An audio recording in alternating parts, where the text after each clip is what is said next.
Welcome back. Today we're going to have a little discussion on the recent news that Ford, then General Motors, and then Rivian have all announced they're going to be transitioning to the NACS, or North American Charging Standard connector, the connector that Tesla developed and uses here in North America.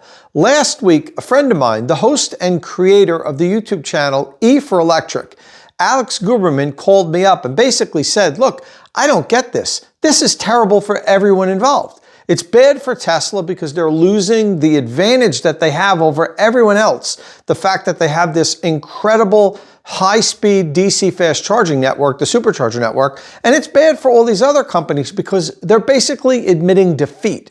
Now, I don't agree with Alex on these points, but I did agree to sit down with him and have a little debate on this. And Alex recorded it, actually put it up on his channel. It just went live. But then he said, look, why don't you put this up on your channel also? I know we have some common followers, but also we have our own followers. And I think a lot of my followers probably haven't seen it on Alex's channel. So what you're seeing is basically the discussion that we had, that Alex has had on his channel. It's nothing really new, but I wanted my subscribers to see it also because I know you don't all watch E for Electric. So let's take a look at how that went, and we'll do a little summary when it's over.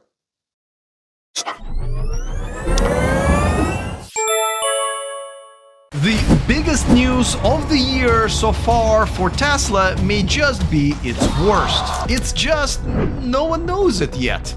And in case you haven't heard, GM and Ford have come crawling to Tesla crying, oh, we don't have anywhere for our customers to charge and we didn't build our own charging network. Can we please, pretty please, use yours? And instead of saying hells no, people buy our cars a lot because of our great supercharger network, and we're not gonna just get rid of our biggest advantage. Shish.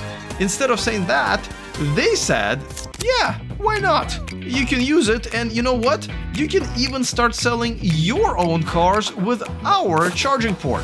And of course, all of the Tesla fans have praised the deal by the supreme leader, saying, look at how much money Tesla is going to make on all the Ford and GM EVs charging at superchargers and paying Tesla money. But what they're forgetting is that Tesla has already committed to making 7,500 superchargers at pretty much all locations available for not just Ford and GM, but all EVs out of the goodness of Elon Musk's heart. I'm just kidding, he doesn't have one. It was for the sweet taxpayer money from the infrastructure bill. And don't get me wrong, the Tesla connector is about, and I did the math, $1 million. I came up with $1 million times better than the CCS one, but do we really want such an important standard controlled by just one automaker? Well, to answer this and many other questions about this deal, I will be joined by the industry's leading expert on EV charging and the host of the State of Charge YouTube channel, Tom Malogny. This video is powered by Qmerit, North America's leading provider of installation services for electric vehicle charging, home energy storage, and other electrification technologies. See how Qmerit is making the energy transition easy for home and business owners by following the link in the description of this video. All right, Tom, let's get something out of the way. Is there a consumer alive right now who would prefer the bulky CCS plug over the sexy, easy to use, come to mama Tesla plug? Yeah, I don't think so, Alex, unless maybe you worked on the SAE board that designed J1772 and you think it's like your baby. Other than that, there's really no advantage, and I don't see why anybody would prefer it over the NACS connector. It's a very ugly and fat baby for sure. All right, but this is where the whole deal stops making sense to me, because obviously this is great that we're going to be moving to that plug. I liked it so much better, just like everybody else. But what is Tesla getting out of this? That they weren't going to get in the next couple of years with the infrastructure bill. Can you explain that to me? Well, I think Tesla's playing the long game with this, Alex. And initially, they might not really be benefiting, but it is a benefit to the company down the road when there's tens of millions of electric vehicles and everybody is using one connector, their connector. There's a lot of money to be made with people accessing, using their supercharger network and them basically charging them for the energy. No, I get it.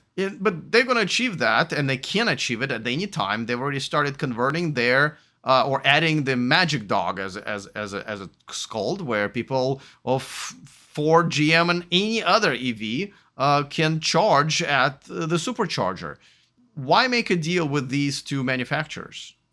Because that's introducing an adapter. And it's actually a pretty elegant solution the way they did it. I've charged on the Magic Dock. I've charged my Lightning on the Magic Dock superchargers. But it's only adding another element of cost, another layer of something that can break. Those are going to break eventually with people pulling them in and out, putting them in incorrectly, maybe even stealing them. So, it's going to add a lot of cost and complexity to the superchargers, and it's unnecessary if they could just have people use the NACS.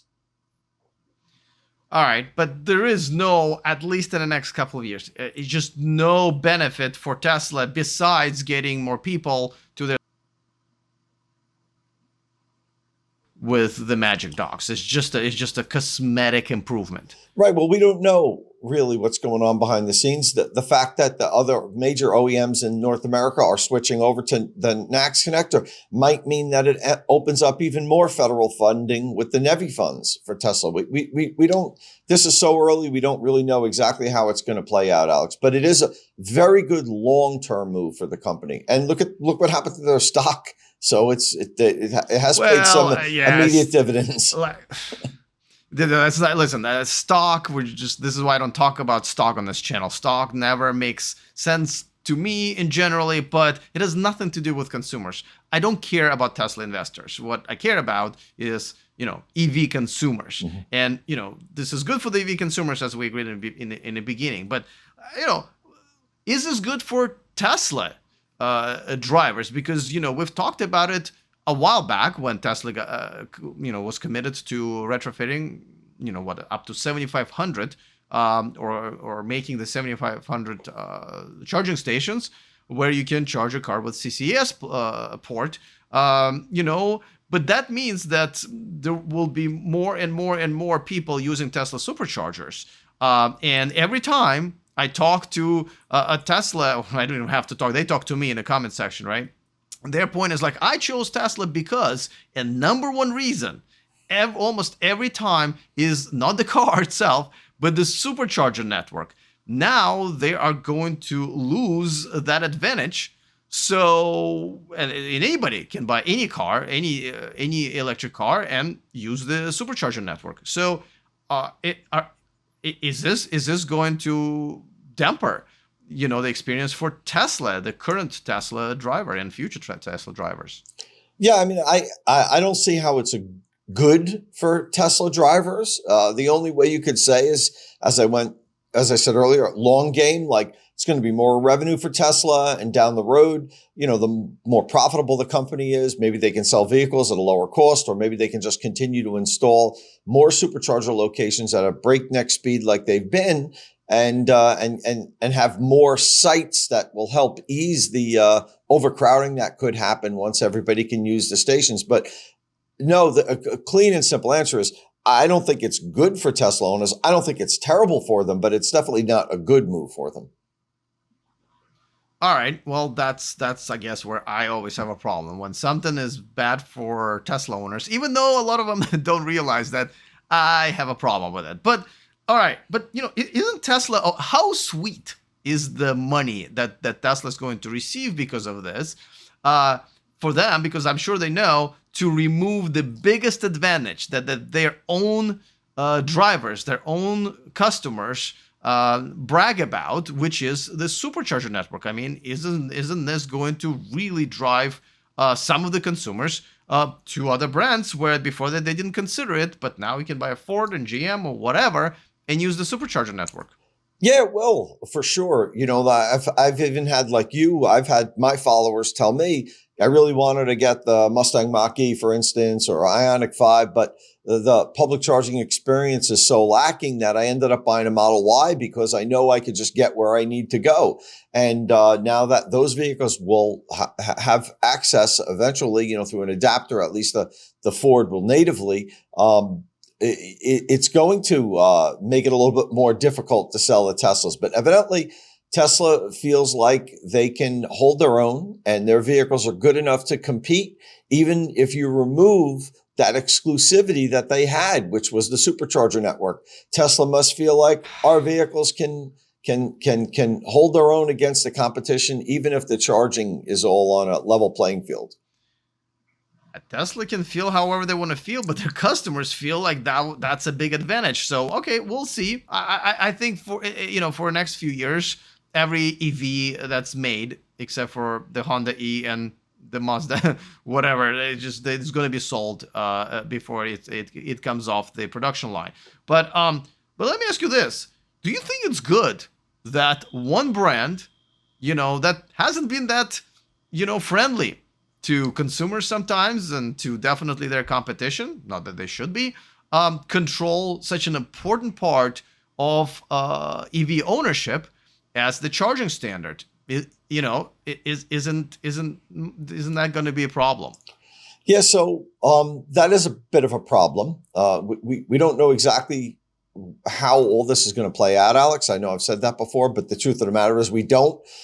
It's not good for one company to control it. It's not really technically a standard if one company just controls it. What hasn't been, reviewed and had other people involved making decisions, which sometimes that's a good thing.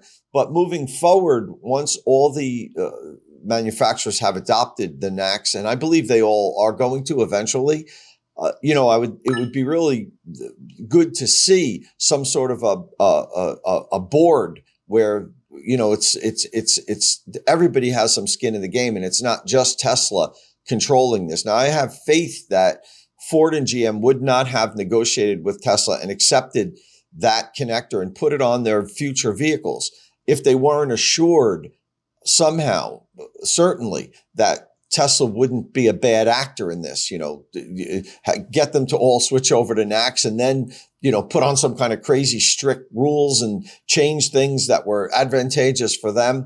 These big companies, go through layers and layers of lawyers. And I have to believe that this has all been discussed and that at some point, there'll be other people that will be involved with the NACS connector to make it, say, a proper standard. Now, let's talk about Ford and GM. I mean, do you see this deal as an admission of borderline embarrassing defeat?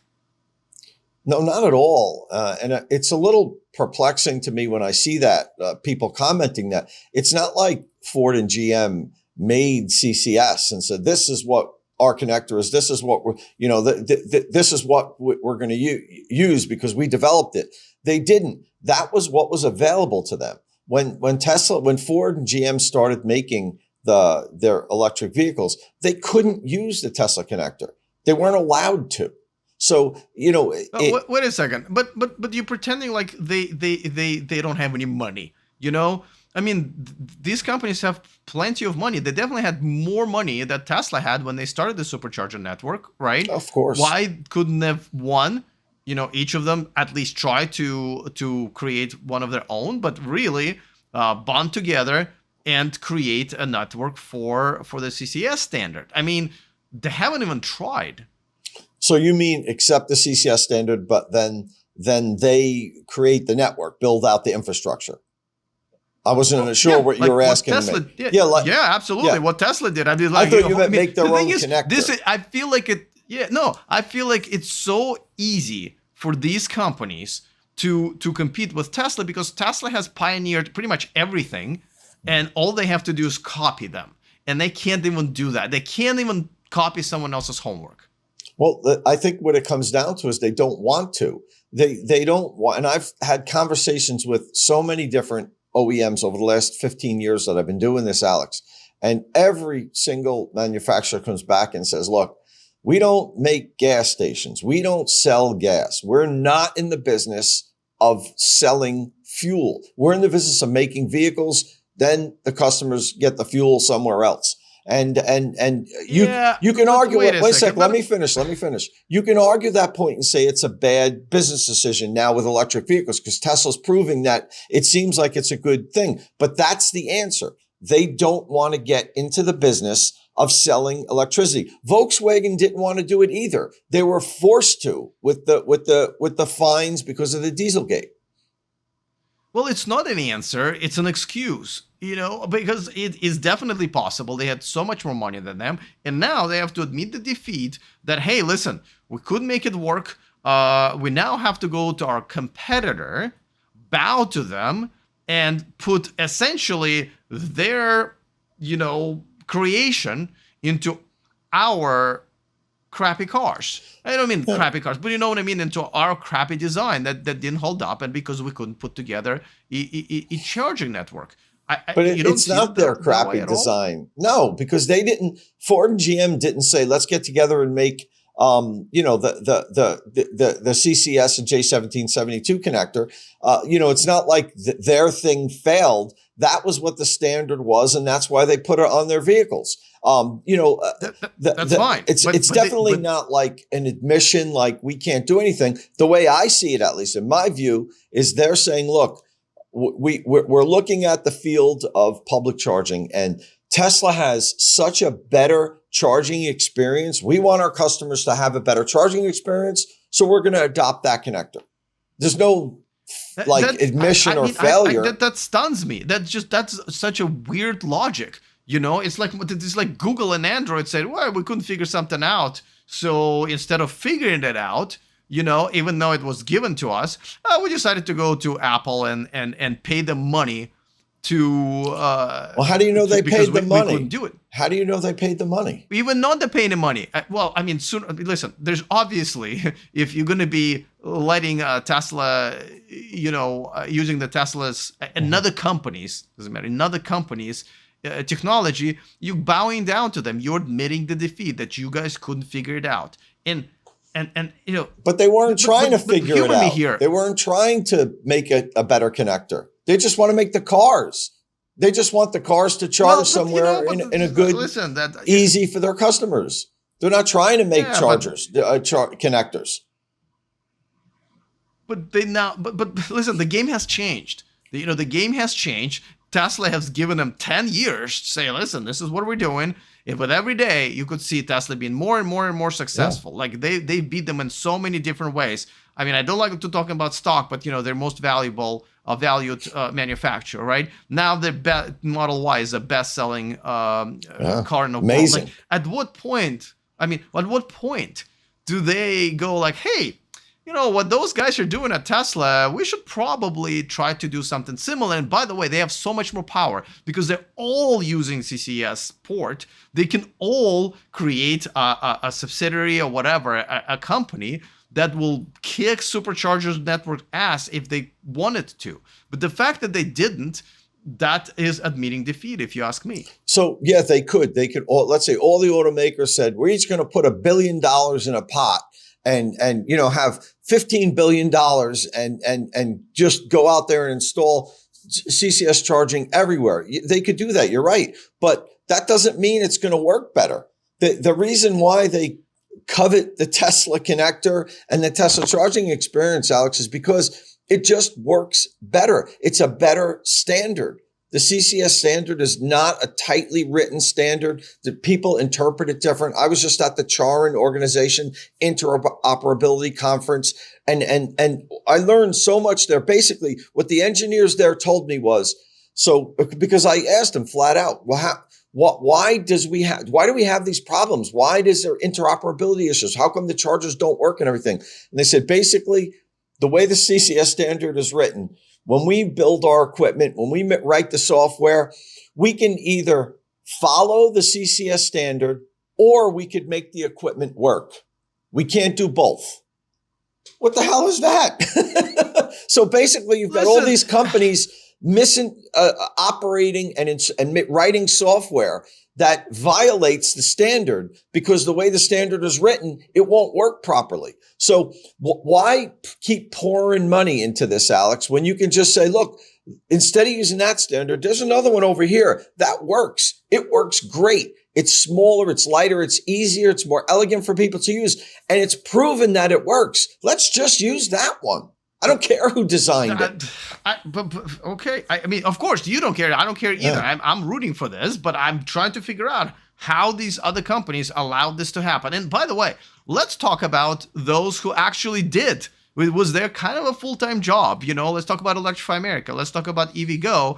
Let's talk about ChargePoint that hasn't really even tried it. You know, I know people poop on Electrify America a lot, and I have used them pretty much exclusively in the last, 7 months as I was traveling through the United States and using them exclusively until now.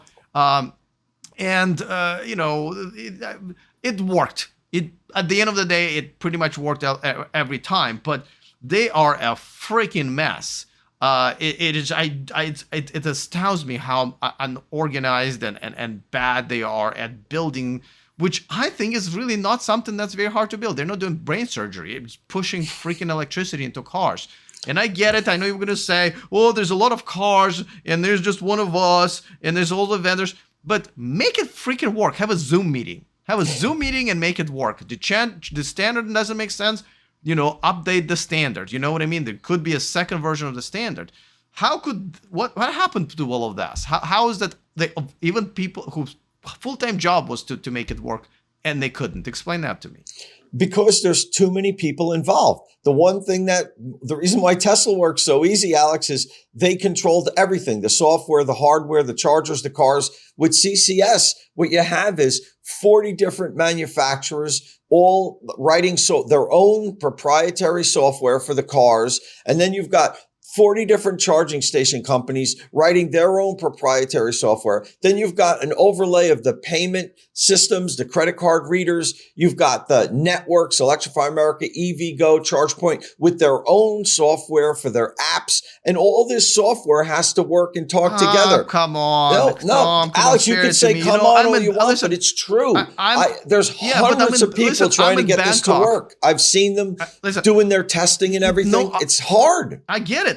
I know it's very hard, but you know what I mean? Like, there's no other industry that has this problem. I mean, I'm in Bangkok right now, right? I'm going to go downstairs to, a guy who's selling, hot dogs on a little cart, or actually or scorpions. I saw scorpions on the stick yesterday. You know what I mean? And I'm still going to be able to use my American credit card in this tiny little street in the middle of Bangkok. And my card reader is going to freaking work here in Bangkok. How is this Electrify America not able to figure this out? Well, the payment systems that you're talking with have had decades to improve and refine and make the system work. This is all new. The Electrify America has been installing chargers for 4 years now, and they've had to go through a whole bunch of different vendors because half of them didn't work and the equipment was changed. Now it's version 2 equipment. This is in such infancy, this industry. It's not surprising when you have so many people involved, all writing software to try to coexist with each other, different layers of software, that there's a problem. If we were 30 years into making EV DC fast chargers and it still wouldn't work, I'd say, Alex, you're right. But we're so early on, and I get the opportunity to talk to all these engineers, and they explain it to me. And I honestly, half the stuff they're telling me, I don't even understand, but they're showing me why there's interoperability issues, why charging stations drop, why credit card, processors don't work and things like that. So I understand there's a lot to do here. And when you see all of the problems and how it doesn't work, and then you look over here and you're like, well, that one works really well. And our customers will be so much happier if we could just use that. Doesn't surprise me that Ford and GM said, you know what? Let's just use that damn thing. It works. All right. Well, I think we beat this. I don't accept any of that. But all right, I made my case. Obviously, it doesn't matter. America, they don't care. But okay, one last question. I think that by the time this video might air, even though like a few days after we tape it, do you think other brands, other car makers will follow? And if so, I'm going to assume you're going to say yes. But if so, will there be a limit? For example, like, well, I know it's going to be rough for German automakers to do that, obviously. But what about Chinese automakers? What about, other small automakers? Do you think everyone's just going to adopt it, or do you think it's just only going to be North America only or Europe only? What do you think is going to happen in the next, few months to a couple of years? Okay, a couple of things here. First off, this is North America only, just so you know. This is not going to happen anywhere else. All the other there is no global standard. In China, they use the GBT and they're supposed to transition to Chaojoy connector. Japan is solid CCS. They may go to Chaojoy, but I don't even believe they're going to. I think not CCS, CHAdeMO. Japan's going to be CHAdeMO, for forever, I believe, because they have really CHAdeMO? Well, they have so many stations. I threw up in my mouth a little bit when you said that. The entire country is blanketed with CHAdeMO. You can't throw a rock and not hit a CHAdeMO station in Japan, Alex. You can go anywhere you want. Maybe they should throw a lot of rocks at those stations. They should, but in any event, that's the way it is. Europe has CCS, but it's CCS2. It's different than what we have here. I know Charin likes to say it's a global standard. It's CCS. It's totally different than the CCS we have here in North America.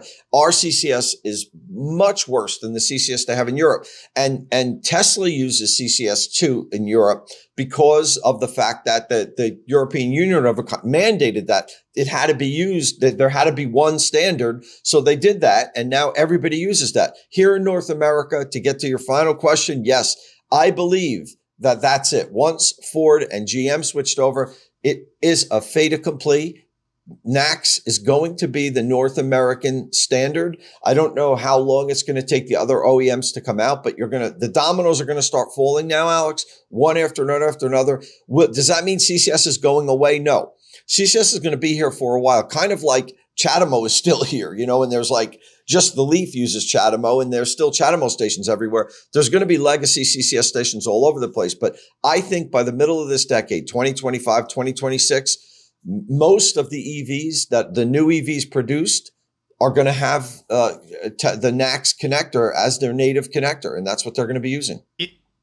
Is that when Electrify America chargers are all going to work well once they will have to adopt this as well? No, that won't fix it because it's still a software problem with their chargers. The connector itself just makes it a more elegant solution. They still have to then make the payment systems and the whole back end, the software work better. And who knows, maybe Tesla will get involved and help them figure out how to make the software work, because it seems to work fine on the superchargers when they're using other vehicles. Like I charge my Ford. Now, it hasn't been perfect.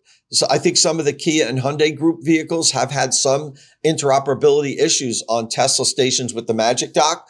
But for the most part, they seem to work and service other EVs that came up and use the Magic Dock systems pretty well. All right, well, we'll see what happens, but I'm going to go and get myself some street food here in Bangkok, and I am going to charge my Android phone with a non-Apple charger, and then I'm going to pay with a credit card and enjoy the technological wonders outside of a mess that is the car industry. Okay, so I think everybody can agree that the NACS connector is a better solution. It's smaller, it's lighter, it's easier to handle. I mean, I have one here. Take a look at this. It's very easy for you to maneuver, plug in, take out of the vehicle. Now here's the CCS connector. I mean, look at that. And this is actually a lighter version of one because this is for the Ford Charge Station Pro. The ones that you see in public at DC fast charge stations are actually a little bit bigger, clunkier, heavier, and even harder to use. There's been times I've been at DC fast charging stations where I had to help an old elderly person just get this thing plugged into their EV. That doesn't happen with this. It's so easy. It just plugs right in very easily. So that's not the point here. Which connector is better? That's a better connector. The NACS is definitely better. But was this a bad move for Tesla and the other companies. I don't think it was. Alex argued that it was. I'd like to hear what you think. So please leave your opinions and your comments in the comment section below. We'll have a discussion on this and we'll see if you agree with me more or if you agree with Alex more. You know, I just don't see why this isn't a good move for the whole industry, and that includes the automakers long term. Now, initially, it's not going to be good for Tesla owners when they have to share the superchargers with all of these other makes and models, some of which charge very slowly, are going to be hogging the stations for a while. But long term down the road, it means more money, more revenue for Tesla, meaning they'll be able to build out the network even more. And now for the other companies, it opens up thousands and thousands of charging stations. Right now, it's 12,000 additional charging stations. That's going to be tens of thousands of stations more as Tesla continues to install DC fast charge supercharger locations. They're still outpacing everybody else with how quickly they add new stations. It's not like they built out thousands of stations and then just stopped.